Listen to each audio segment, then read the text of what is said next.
Ja, herzlich willkommen zur Cut Academy Lecture Baseline Assessment. Wir wollen euch heute einen Einblick geben in die Baseline Assessments, die wir hier in Hamburg, München und Leipzig erstellt haben. Wir, das sind Maja Richter aus Hamburg, Markus Mohl aus München und ich, Matthias Büdiger aus Leipzig.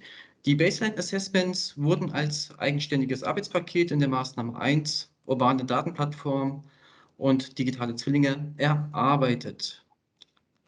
Doch bevor wir tiefer einsteigen, kurz, was haben wir vor? Wir würden euch erstmal gerne eine Einführung in das Thema Baseline Assessment geben, dann auf die Capability Map eingehen, die hier entstanden ist oder die hier entstanden sind, die einzelnen Komponenten der bestehenden Dateninfrastrukturen kurz vorstellen und ja, zusammenfassen, was wir eigentlich aus den Baseline Assessments gelernt haben.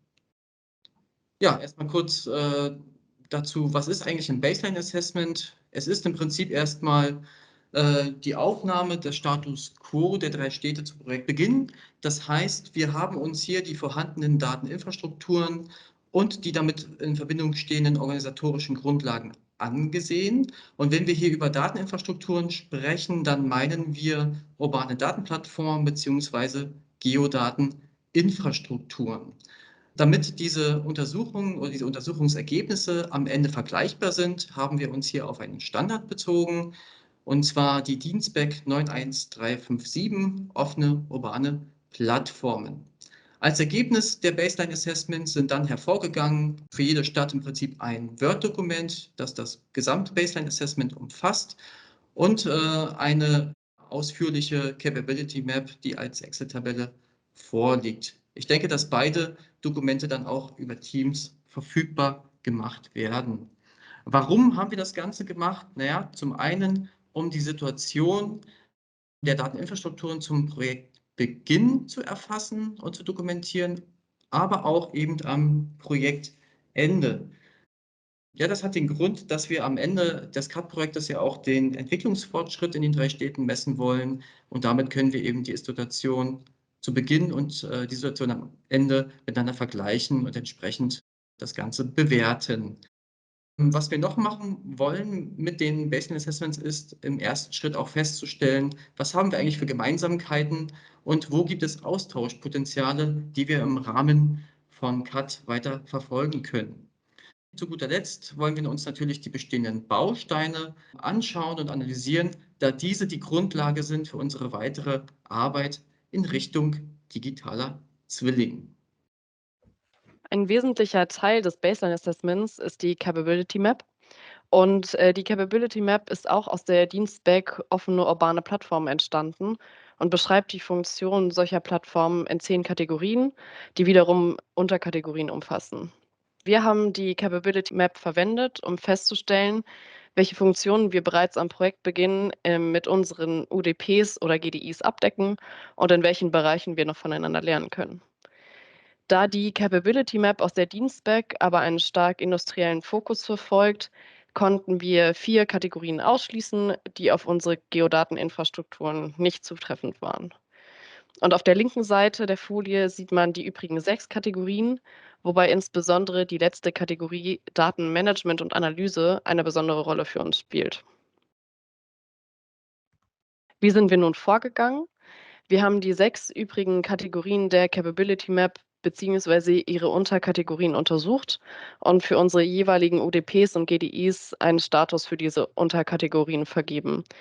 Die Stati sind Under Development, Existing Function, in Roadmap Cut, Future Interest, in Other Project und Not in UDP GDI. Im nächsten Schritt haben wir die Capability Maps der Städte verglichen, um Gemeinsamkeiten und Austauschpotenziale festzustellen.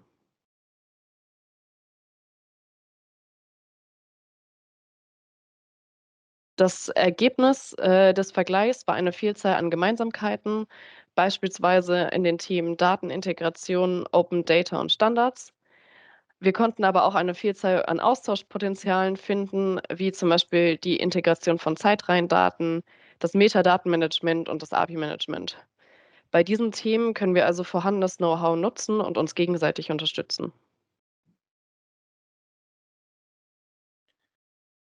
Schauen wir auf die Komponenten einer Dateninfrastruktur.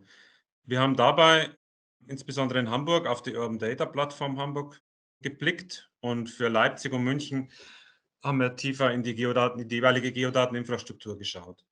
Wichtiger Punkt dabei bei den Komponenten einer Dateninfrastruktur sind natürlich externe Daten und externe Systeme, die eine solche Plattform füttern und natürlich das Ziel, Anwendungen unterschiedlichster Art, die unterstützt und bedient werden sollen mit so einer Dateninfrastruktur. Ganz wesentlich wollen wir dann in den nächsten Folien auf besondere Themen einer Dateninfrastruktur eingehen, die da heißen Datenintegration, Datenverarbeitung und Analyse, das Thema Metadaten und auch die Bereitstellung der Daten. Und einen ganz wesentlichen und wichtigen Rahmen für diese ganze Dateninfrastruktur und für die Komponenten einer Dateninfrastruktur ist die Datengovernance. Genau, die Datengovernance, was ist das eigentlich? Was verstehen wir darunter?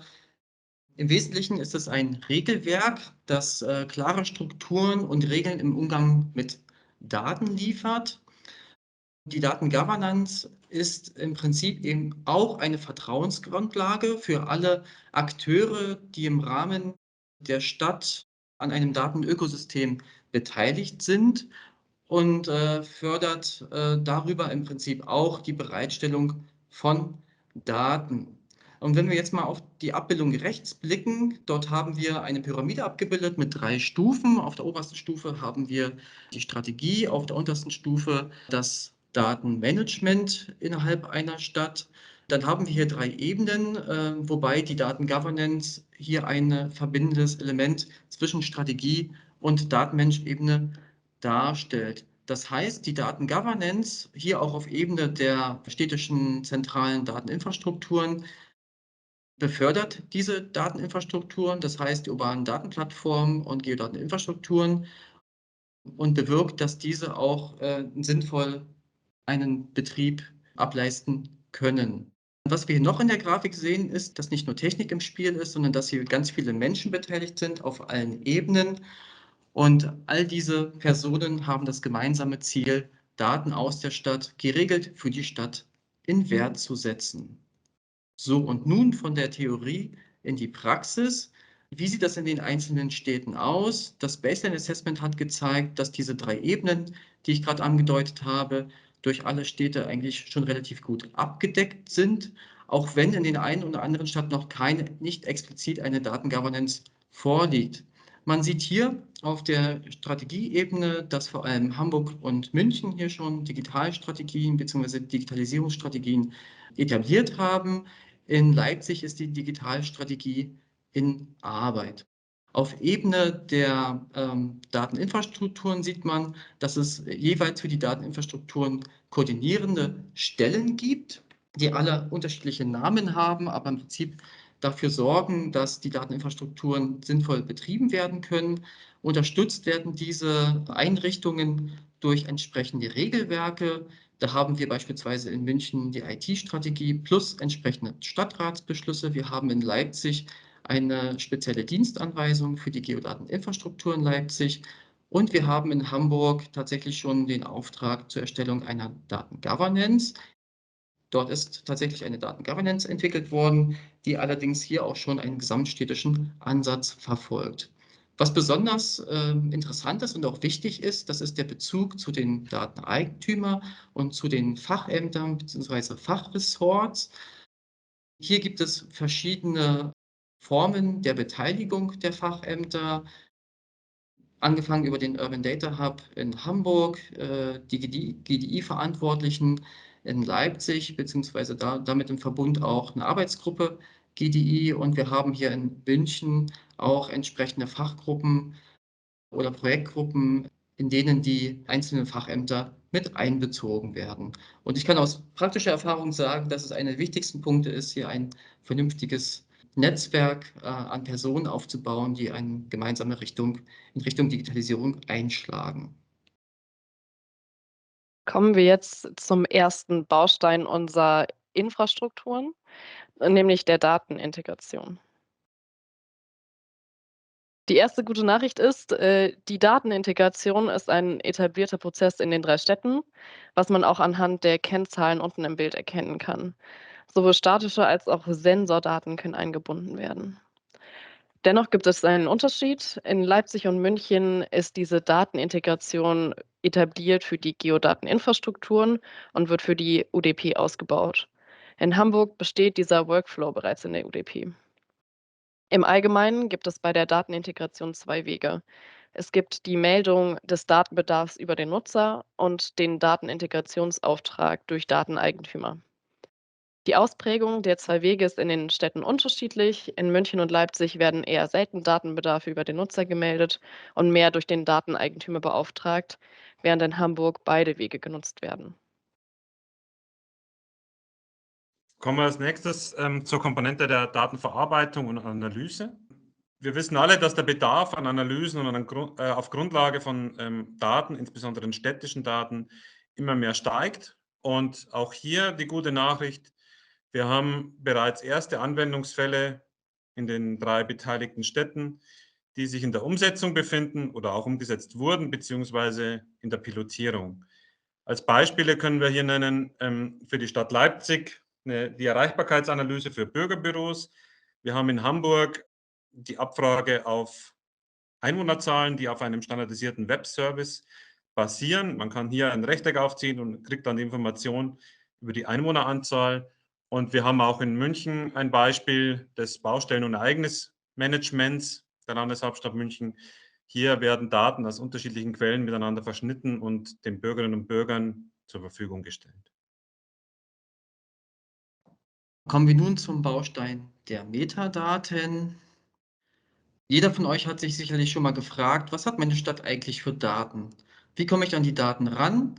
Wem gehören die Daten eigentlich und darf ich die Daten nutzen und wie darf ich die Daten nutzen?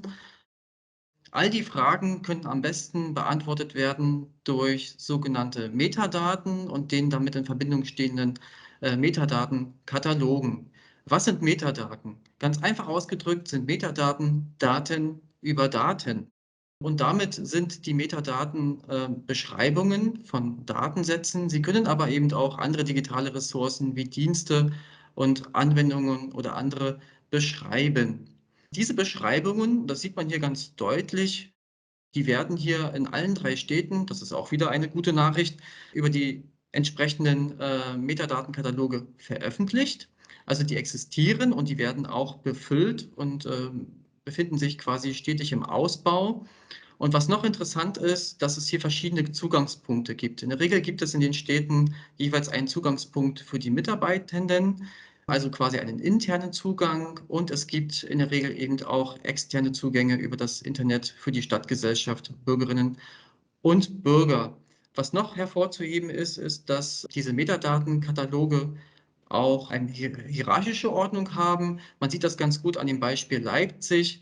Hier haben wir den städtischen Geodatenkatalog und Daten können beispielsweise vom sächsischen Geodatenkatalog geharvestet werden. Das heißt, die werden eine höhere Ebene reingespielt und damit kann man den Benutzerkreis der Metadaten nochmal erweitern. Es gibt ja also feste hierarchische Strukturen, vor allen Dingen im Bereich der Geodateninfrastruktur. Der letzte Baustein, den wir euch vorstellen möchten, ist die Datenbereitstellung. Wie stellen wir die Daten nach der Integration und Verarbeitung nun bereit? Die Daten können über Standarddienste aus der UDP bzw. GDI abgefragt werden. Der Fokus liegt hier auf OGC-Diensten, um eine Interoperabilität zu gewährleisten.